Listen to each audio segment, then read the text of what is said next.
मुलाला 50,000 रुपये पगार असूनही लग्नाला नकार देण्यात आल्यानं मुलानं एक व्हिडिओ शेअर केला।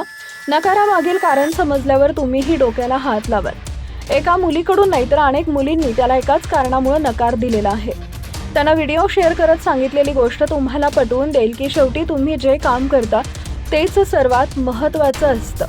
व्हिडिओमध्ये दिल्लीतील स्पायडरमॅन ॲट होम स्पायडी म्हणून ओळखल्या जाणाऱ्या एका इंस्टाग्राम युजर्सनं 30 वर्षाचा असून त्याला 2 ते 3 वेळा लग्नाचे प्रस्ताव आले आहेत, पण मुलगा रॅपिडो चालवतो हे ऐकल्यानंतर लग्नाची गोष्ट पुढे गेली नाही। त्याचा महिन्याचा पगार सुद्धा 40 ते 50 हजार आहे, तरीही मुलीचे लग्न रॅपिडो ड्रायव्हरशी होणं शक्य नाही असं मुलीकडचे सहज म्हणून जातात। रॅपिडो चालवणं हे खरोखरच सुरक्षित काम नाही। यामध्ये तुम्हाला फक्त प्रवाशांना सुखरूप पोहोचवण्यासाठीचे पैसे मिळतात, सुट्टी नसते। अशा परिस्थितीत कोणताही वडील आपल्या मुलीसाठी स्थिर उत्पन्न असलेला मुलगा शोधेल, त्यामुळे आता त्याच्या कुटुंबाने त्याला नोकरी शोधण्याचा आग्रह केलाय, म्हणून तो ड्रायव्हिंग सोडत आहे हे सांगत त्यांनी हा व्हिडिओ बनवलाय।